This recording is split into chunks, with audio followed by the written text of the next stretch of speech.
Jerusalén y también empezar la reconstrucción del templo. Todo eso significaba. Y también hablando de Esdras, es muy importante lo que dice la escritura aquí, hablando de Esdras, en el versículo 6, dice de Esdras: este Esdras subió de Babilonia, era escriba diligente en la ley de Moisés, que Jehová Dios de Israel había dado. Aquí nos da la cualidad de que Esdras era un estudioso, era un escriba de los estatutos de la ley de Moisés. ¿Por qué lo digo? Porque acá la hermana Juay va a hablar de él, y cada vez que dice la ley, que se está refiriendo a la ley de Moisés, está diciendo solamente la palabra ley. Lo mismo que hacían los apóstoles en el Nuevo Testamento. Tanto Lucas, tanto Pablo, todos ellos, Marcos, todos esos hombres de Dios, cuando hablan en el Nuevo Testamento hablan de la ley, así, y muchas veces no dice la ley de Moisés, pero se está refiriendo a la ley. Por eso dice acá, en material suplementario de Elena de White, en el tomo 3, en la página 1152. Esdras se sintió inspirado por el Espíritu de Dios a escudriñar los libros históricos y poéticos de la Biblia, y de esa manera se familiarizó con el sentido y la comprensión de la ley. Durante el cautiverio, en cierta medida, se había perdido el conocimiento de la voluntad de Dios. Esdras reunió todas las copias de la ley que pudo encontrar, hizo circular copias de ella entre el pueblo de Dios y llegó a ser maestro de la ley y de las profecías en las escuelas de los profetas.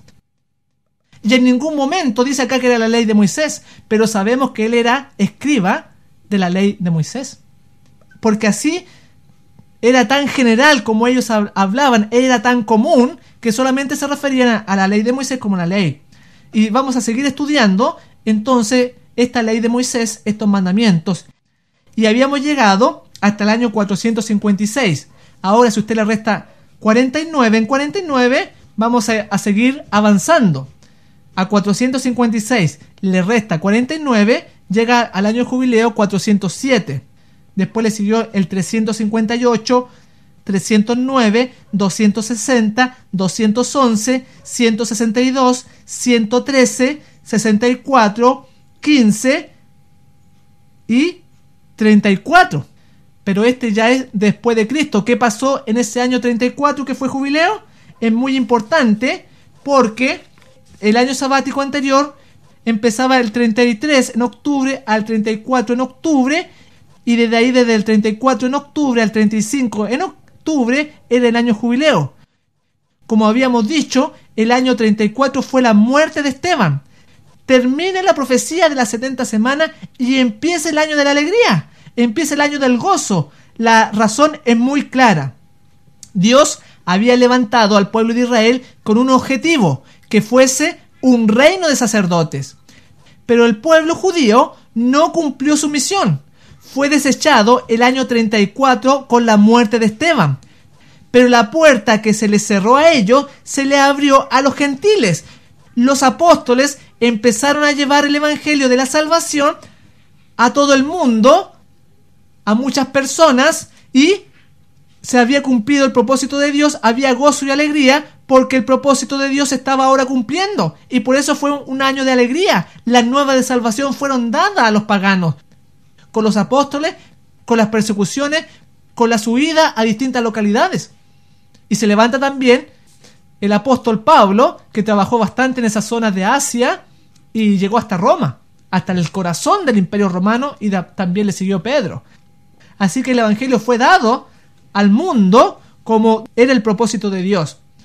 Desde este año 34, después de Cristo, ahora vamos a sumarle 49 y vamos a hacer 50. El próximo año jubileo fue el 83, después le siguió el 132, el 181, el 230, el 279, 328, 377, 426, 475 y llegamos al año 524, que es el jubileo número 10 desde Cristo en adelante.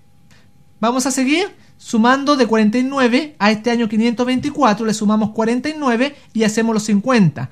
Nos da 573, 622, 671, 720, 769, 818, 1867, 916, 965, 1014.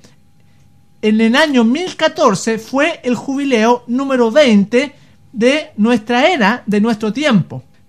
Vamos a seguir sumándole de 49 en 49 y vamos a ir llegando a nuestro tiempo, al tiempo que estamos viviendo nosotros, el último periodo del último jubileo. Es muy importante, estamos dando la evidencia cronológica de la historia, para que usted confíe y sepa que la fecha que vamos a llegar es real. Habíamos quedado en el año 1014, le sumamos 49, llegamos al año 1063, 1112, 1161, 1210, 1259, 1308, 1357, 1406, 1455, 1504, 1553, 1602, 1651, 1700, 1749 y 1798. Este fue el jubileo número 36 de la historia de nuestra era, y qué interesante que cae en el año 1798. Comienza desde octubre de ese año, y el año anterior, 1797 a 1798, era año sabático. Y ahora comenzaba el jubileo. ¿Qué pasó entonces? Algo muy importante, porque acá en este año, 1798, finalizó el periodo de las persecuciones que se habían iniciado con la supremacía papal. Todo ese periodo oscuro de la Edad Media, las persecuciones a todo aquel que leía la Biblia, se le consideraba como hereje. Ahí muere Juan Hus y muchos otros hombres de los reformadores. Termina ese periodo y entonces hay alegría, hay un jubileo, hay un gozo, porque las persecuciones terminaron y el pueblo de Dios ya no era muerto. ¡Qué increíble! Nos ratifica la historia este seguimiento que le estamos haciendo a los años de jubileo. En Maranata, página 48, explica esto del poder romano. Los 1260 días o años terminaron en 1798. La persecución había concluido. Y entonces ahí finaliza. Por eso este jubileo es de alegría, es liberación del poder papal, que fue perseguidor durante 1260 años, persiguió al pueblo de Dios. Ahora había recibido una herida mortal. Es interesante destacar que el periodo de 1260 años, las persecuciones se habían detenido antes del término de los días, específicamente 25 años antes. Pero el lapso de 1260 años se mantuvo, ya que en el cumplimiento exacto fue llevado cautivo el Papa por el general Berthier. Es muy importante, ya que esto se va a volver a repetir. De esa manera son acortados los días en que el pueblo es perseguido y muerto, pero no en el cómputo que lleva Dios, porque cuando se le da la herida mortal al poder romano, cayó exactamente en el cumplimiento de los 1260 años, y ahí empezó el jubileo. Desde ese año 1798 vamos a seguir sumando ahora 49 años. Llegamos a 1847 más 49, llegamos al año 1896. 1896 más 49, llegamos a 1945, muy cerca ya de nuestro tiempo, de nuestros días. ¿Qué pasó ahí? En este jubileo termina, escúchelo bien, termina la Segunda Guerra Mundial. Hubo también gozo, hubo también alegría, porque las muertes, los asesinatos, la violación de los derechos individuales de las personas y como nación habían sido restablecidos, porque acá tenemos la mano del enemigo envuelto en todo esto, aunque usted no se hubiera dado cuenta hasta este momento. Incluso esta Segunda Guerra Mundial que hemos aprendido en los colegios tiene una significancia en la profecía, porque está muy relacionado además con la Virgen de Fátima, porque ella había anunciado una segunda guerra. O sea, el espíritu que se apareció ahí no era el espíritu de María ni de la Virgen, era un demonio que se había aparecido a estos jóvenes dándole a entender distintas señales, porque lleva todo su sello en las manifestaciones. ¿Cuántas apariciones fueron en Fátima? Fueron 6. El número del enemigo, que también tiene que ver con el 666. ¿En qué día se realizaron? El día 13. El día 13 de cada mes, hasta que se apareció ella. Y el día 13 tiene que ver con los espiritistas, con los brujos, con todas las fuerzas del mal. Uno analizando, estamos viendo todos los signos de las fuerzas del mal actuando para levantar esta Segunda Guerra Mundial y así matar a muchas personas y producir mucho dolor.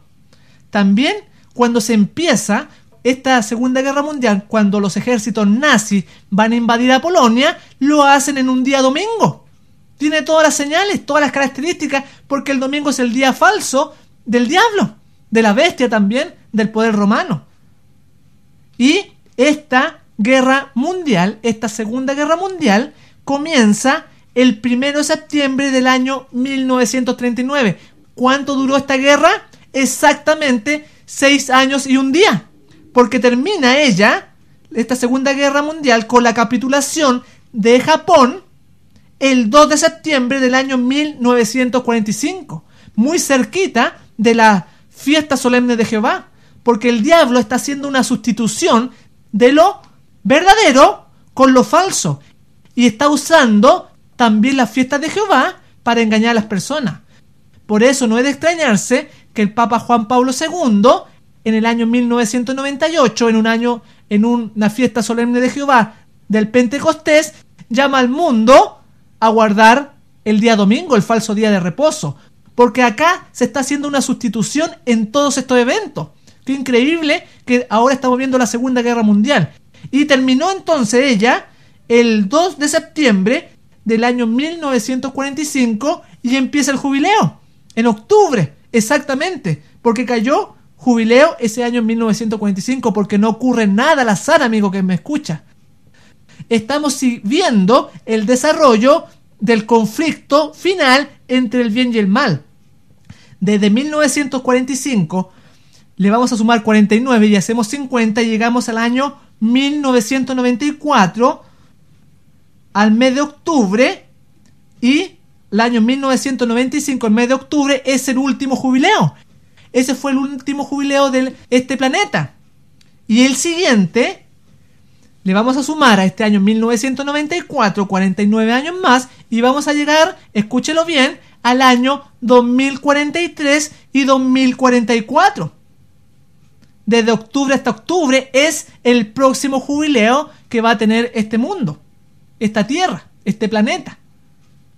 Hemos hecho un seguimiento a través de la historia y lo hemos confirmado, los distintos eventos importantes que han ocurrido con los años sabáticos y con los jubileos. Hemos ido avanzando en la historia con los años sabáticos y jubileos y hemos visto cómo increíblemente sucesos importantes están relacionados con estos mandamientos de la ley de Moisés, con estos estatutos. Todavía hay que ver la implicancia que tiene este último jubileo del año 2043 al año 2044 con los acontecimientos que se han estado viviendo en nuestros días y el paralelismo involucrado en los días de Jesús y los apóstoles son muy similares. Porque la historia se vuelve a repetir, nada nuevo hay debajo del sol. Porque asimismo como se desarrolló los eventos en los tiempos de Jesús, en los tiempos de los apóstoles, hasta la destrucción que les vino en el año 70, nuevamente hay una similitud muy amplia en lo que está pasando en nuestro tiempo hasta el jubileo del año 2044. ¡Qué increíble! Y eso se está repitiendo nuevamente. La secuencia de los eventos que se han desarrollado, por ejemplo, en el bautismo de nuestro Señor Jesús en octubre del año 27, después pasaron 3 años y medio hasta su muerte en el año 31 y después llegamos al año 34 donde muere Esteban y a la destrucción de Jerusalén en el año 70. Existe una similitud tremenda, un paralelismo entre el tiempo de Jesús y los apóstoles y el tiempo del fin hoy en día. Porque ese año, desde que fue bautizado Jesús en el año 27 después de Cristo, hasta la destrucción de Jerusalén en el año 70 después de Cristo, existen 43 años. Escuche bien, existen 43 años, desde la destrucción de las Torres Gemelas en el año 2001